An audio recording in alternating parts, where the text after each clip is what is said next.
If you are a B2B service-based business owner and you are looking to gain more clients, create more impact and more revenue in your business, tune in to Amplify Your Marketing Message with Christine Campbell-Rappin. Every week, we're going to take you through how to build an audience of buyers, mastering your marketing message, and making offers that convert consistently. We'll see you all on the inside.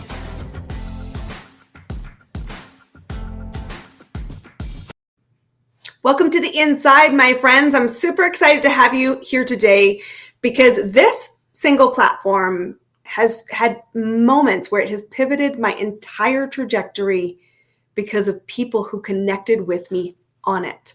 Today, we're going to be talking about leveraging LinkedIn, which is the most successful business platform I personally use.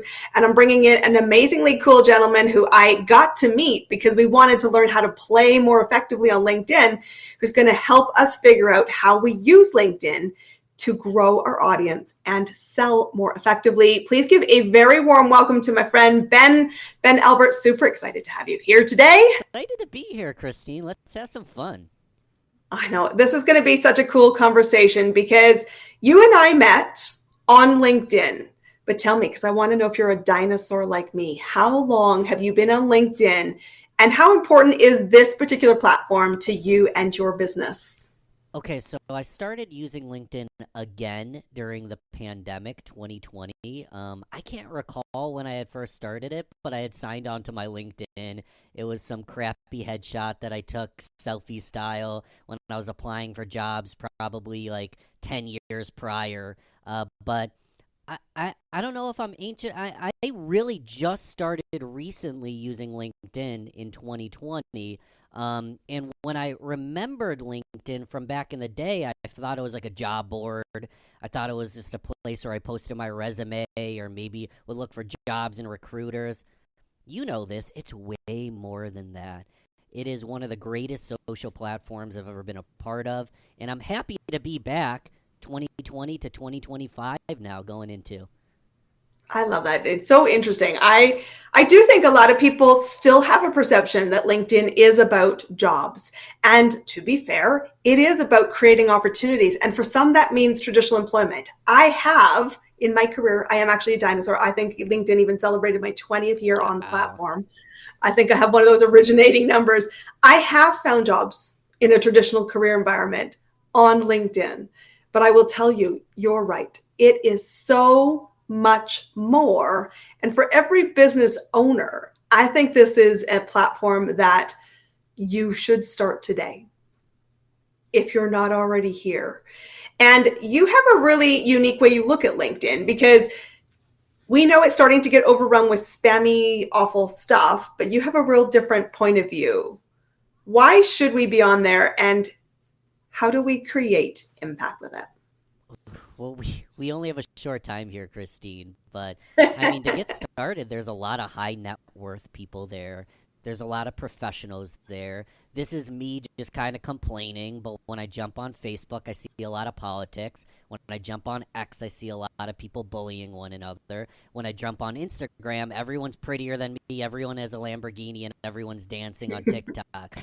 So when I jump on LinkedIn, I have high net worth professionals that are into business growth, are into personal growth, are into networking and building relationships, and they're there with a positive mindset. There isn't the politics, there isn't the dancing, there isn't everybody trying to flex and pretend that they're cooler than me.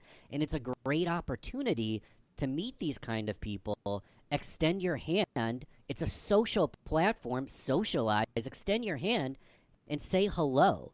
And what is the value of a relationship? No one can define it. I've met some of my best friends and my best clients simply because I put an arm out and said, hey, what's happening? Let's chat. I love how simple that is. And it cannot be understated how important it is to initiate that relationships. I think one of the most important things to know about LinkedIn, and if you want to play successfully on this platform, is what does LinkedIn want?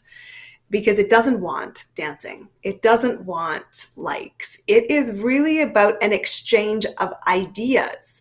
And so getting into conversation is how this platform will reward you. And it is as simple as the truth. Your business will be built on strangers. reach out your hand and come start connecting to people. You talked about a unique concept called creation-driven networking. What does that mean? Yeah, so think content and relationships. That's your car, content and relationships. That's what's going to drive your business growth, your relationship building, your creation of content. I say to create and network, content and network, collaborate and network. This is coming from Ben being a quieter kid, being a more introverted person. If I was the life of the party, which sometimes I was if I had one too many, but if I was naturally the most outgoing, the prettiest, the best energy giver, I'm just being transparent. I wasn't the most extroverted person at networking events and handing a lot of business cards and short, shallow conversation is something I was terrible at. So I wanted to find a way to network without feeling like I had to go to these big fancy mixer networking events with my elevator pitch. And I realized that I can create content, I can do content and relationships simultaneously. And I found this accidentally, Christine, because when I got let go, I was furloughed. I was a sales executive for a corporate marketing firm. I went from sales executive, 14th floor, to broke, pandemic, unemployed, confused. Got on LinkedIn, like we said, I don't know how, when I had started, it had some old crappy picture. And I started a podcast because I had a music podcast prior. Music Ben was unemployed. Business Ben is starting a business podcast. And I called it Rochester, from Rochester, New York. It's now called Real Business Connections. But I called it Rochester Business Connections because I needed business connections. And when we talk about creation-driven networking, creating content, collaborating, and relationships simultaneously, that's all I was doing. I reached out. I didn't say this exactly, but this was the subtext. I've been in business for one day. I know nothing about running a business. I decided to start a marketing firm on my laptop, even though I really don't know what I'm doing. But you're a business owner. Congrats on making it big time. I want to highlight business leaders like yourself. And again, the subtext is you get to talk about yourself. I get to highlight you. I get to amplify you. And it is beautiful that I have a marketing background because I can do a good job at that. I don't know how to run a business yet, but I know how to market people. So I can help you with that. Exactly. And when I I was like, I'm creating content and relationships simultaneously. So I didn't feel icky saying hello because I had something valuable to offer. It felt comfortable making content because it wasn't just Ben with a phone talking to a screen. It wasn't just Ben typing a blog wondering if the words was going to be right. It was Ben platforming other business professionals in my hometown. I learned from them. I built relationships with them. And I gained clients by creating content and relationships simultaneously. Yes, I use podcasting as a case study, but can you co-host an event with someone? People wonder why they can't get booked for events. Maybe you host your own event. If you want to sit at the table, bring your own table. If you want to speak on the mic, bring your own mic. Host an event. Start a blog. If you're a graphic designer, find someone with great words and turn their words into quotes. If you're a photographer, do some photography for free to simply build the portfolio, get endorsements from that portfolio, use that relationship as leverage for more relationships. So instead of walking into a room with lots of business cards, a big vision, and a great elevator pitch, we can walk in the room being like, how can I create something unique with this person? The relationship will come on its own, and both of us will be beneficiaries of sharing audience and insights with each other. Just like you were on my podcast, Christine, just like we're doing together is exactly how it's done. I think what's important when people recognize this platform of LinkedIn is, they've said it before, build your network before you need a network. Truthfully, there's going to be times when you want to leverage somebody else's knowledge, somebody else's access, somebody else's insights. But let's also be clear. The day you show up on social media, any social media, doesn't owe you anything, okay? So don't go into it with the expectation of asking. What I love about what you're suggesting is find and ask others, what do you value about what I can contribute, and start contributing and start inviting conversation and inviting exchange of ideas. Because as I said earlier, LinkedIn rewards that kinds of engagement. It is not a look at me, look at me, look at me. It is a conversation. And what is rewarded is value creation. And so remember, it does not owe you anything. And like anything else, you rent space on social media. Just this week, I've got a business colleague friend of mine who is in trouble because they have been hacked. Yes. And they're like, what do we want to do? And I said, fastest thing, get started building a new space. And he's like, seriously, can I get another answer? I'm like, you asked me what the fastest path to cash was. That's it. It's not trying to, again, borrow a future or say somebody owes you because of history. It's today I can make a difference. And you have a unique recommendation. We talk about it's not about likes. It isn't also just about followers. I mean, LinkedIn is changing some of its algorithms around that, but we see this inundation of AI commenting. I want to talk to you about your perspective of what makes effective commenting work to spark more value, to create more conversations, and yes, to open doors to opportunity. How do we do this better than the standard you might be experiencing? Sure. Well, the fact you said AI commenting sent me through a loop because I'm actually not opposed to AI commenting. If you've trained a chat GPT around your messaging, your words, your transcripts, let's say you've been on 10 podcasts, feed it the 10 podcasts, feed it your book, feed it your ebooks. You can use AI commenting theoretically as long as you've trained and prompted it to do it properly. The problem with the traditional AI comment is a lot of people are like, what did Ben just say? And they're just using ChatGPT or built-in AI functions that love LinkedIn to death. Their built-in AI functions are awful. And they're making posts that are generic. They're making comments that are ridiculous. Everybody seems to use the exact same emojis. I can smell an AI comment the moment I look at it.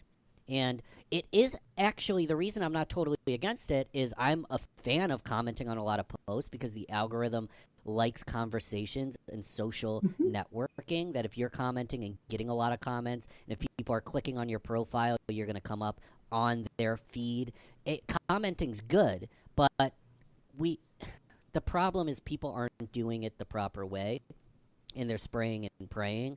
Really, the proper way to do anything on LinkedIn is the face-to-face test. Would I be comfortable doing this, looking Christine in her eyes? Is this a comfortable comment that would come out of my mouth? Or what if your comment looks like you sat down and wrote it down? Like, nobody does that in person. Your comment should sound exactly how you talk, as if we're talking face to face. Your cold messages and connection requests should sound like we're talking face to face. So when someone sends me a message, I see you're a podcast host. I am podcast Apple promoter. I can get, like, this is not how human beings talk to each other. Thankfully. Let's remember that. Thankfully. So I went on a rabbit hole because the AI is kind of like an ethical thing, because I think if you use AI properly, it's fantastic.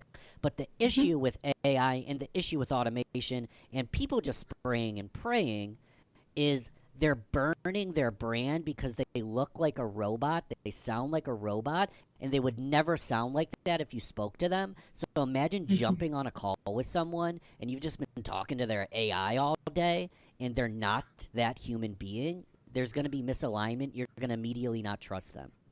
So don't be fake. Don't be fake. That's really good advice across the board.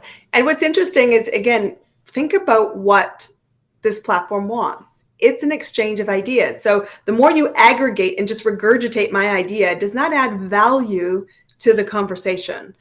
I would rather you ask an insightful question, share a different perspective, give a different example. And really, in the world of relationships, volume is not the most important criteria. So do this intentionally. And if you are using an AI system, please invest the time to make sure it sounds like you, because the most important thing you bring to LinkedIn is you. It's your opinions, your look, and yes, your evolution. And that's the funniest thing about this platform, for having been on it so long. I said, I have people have seen me through all those things. And I've certainly had people say, I'd like you to take that down because it doesn't serve my agenda. And I said, I'm not here to serve your agenda. I'm here to bring myself to the table. And if you don't like it, move on. And there is so much value in thinking about what do you want to say. And that's both from a creation point of view, from a response point of view, and truthfully, please do both. Spend time in a dialogue. And yet, dialogue for the sake of dialogue is awesome. I mean, it's great. You can fill your whole day in dialogue for the sake of dialogue. But if we are looking at this from a business perspective and we're wanting to find ideal clients, partners, strategic opportunities, and we want to sell an idea, a concept, a program, a service, you got to get people to move. And so let's talk about using invitation to get people moving. How do we do this well? Yeah. Please. Everyone seems to believe, and I love confidence, conviction is important, but everyone seems to believe they're the best things since sliced bread. And a lot of us are in industries that are possibly commodities. I have always wanted to make like broccoli that tastes like I'm drinking high C.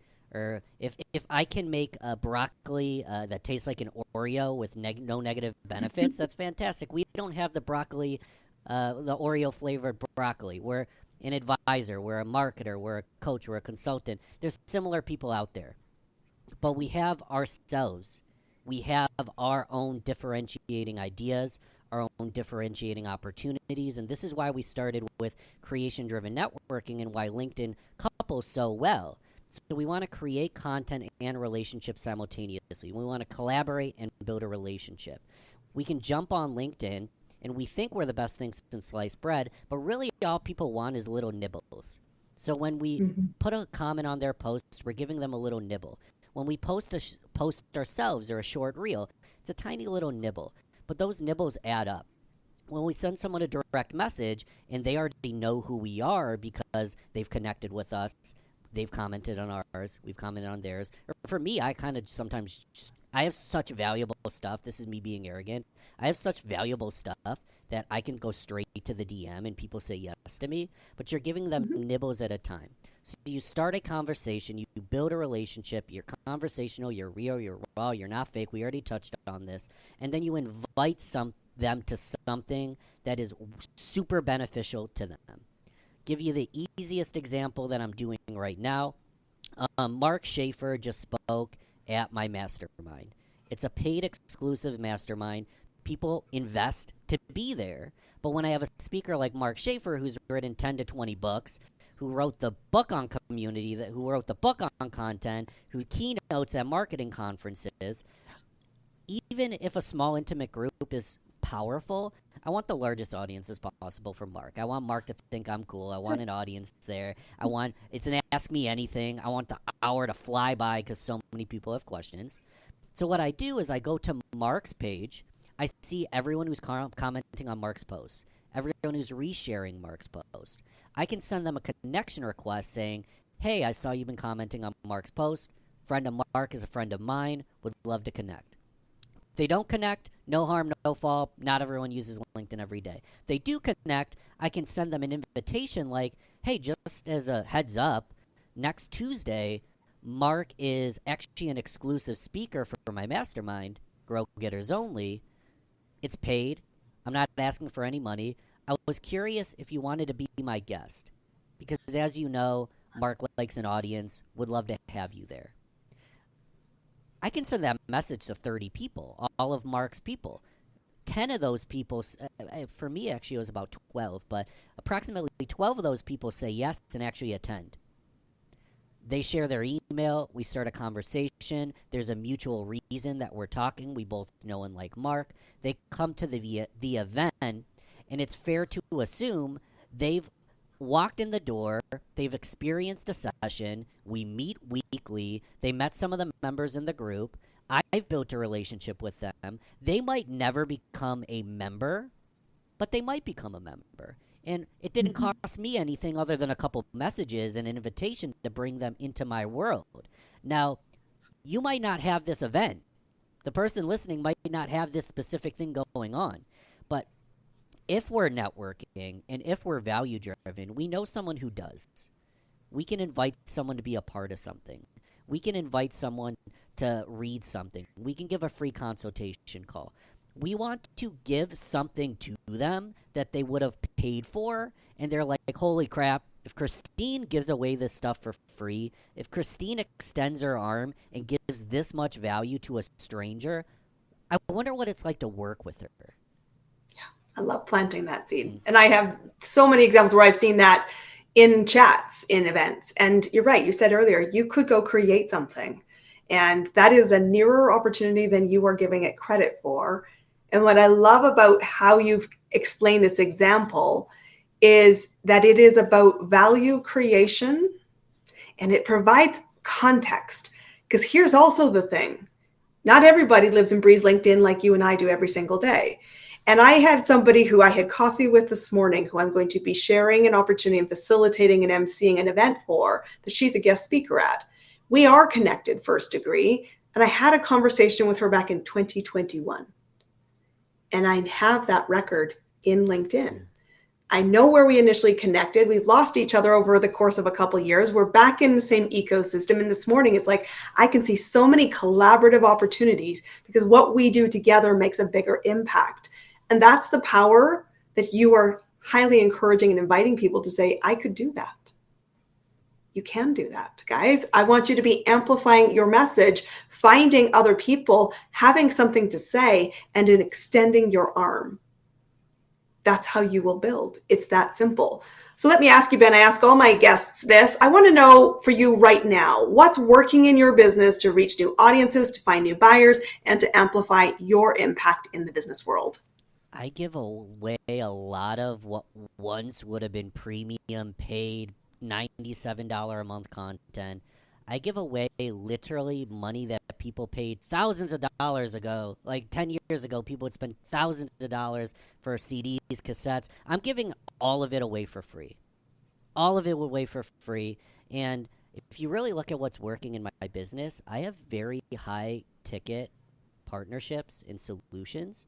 So I give away all the low ticket stuff completely for free. I build relationships. I build a brand. I plant as many seeds and give away as many breadcrumbs as possible. Because then the right partner for a long-term relationship sees that. They don't have time to eat all the breadcrumbs. They don't have time to consume all the content. They want to pay for it. More reality is that they want someone just to do it for them. So, or hold my hand because I can't eat. I'm overstuffed. And that's such a good analogy. I'm loving that. That's totally firing. My creative brain's like, I can like that a lot. Well, and just in like podcasting, you post a quick message. That's the smallest breadcrumb. You post a 60-second short. Then maybe you have a 4-minute short. Then you have the full episode. And then the full episode's for the nerdy people that are consuming it all. But what's crazy is the most successful people, I'm apparently not that person because I'm an information junkie. The most successful people have no freaking time to try to learn all this stuff on their own. So they see that you're sponsoring people. You do it for free. You give as much value. They don't have the time to attend. They're like, Ben, just take it over for me. And that's Smart what's working strategy. for me. Because what happens is all the people that can't afford it, they still get better. And they become the ambassadors that introduce me to people who can't afford it. Smart strategy, guys. This is a good one. Please listen, learn, connect to us on LinkedIn. Ben, how do people find you? LinkedIn's great. This podcast is kick butt, so click thumbs up, 5 stars, leave a review. Show some love for Christine. You can just type in the words Real Business Connections where you found this or Google it. But again, LinkedIn, Real Business Connections, Google it. But only if you show some love for your girl first, because I wouldn't be here without Christine. So I appreciate you. I love this. It's been such a fun conversation. I know it'll be the first of many. Guys, this has been about leveraging LinkedIn. In particular, we want to help you connect, create, build value, and invite people to move with you by spreading lots of breadcrumbs. Ben, thank you for being our guest, guys. This has been a great episode. We will see you on the next one. Until then, go amplify your marketing message. Your next client is looking for you. We'll see you on the inside. That's a wrap on another amazing episode of Amplify Your Marketing Message with me, your host, Christine Campbell-Rapin. Be sure to subscribe on your favorite podcast platform so you don't miss another great episode. And be sure to visit christinecampbellrapin.com/podcast to get a free resource on how to master your marketing message. We'll see you all on our next episode.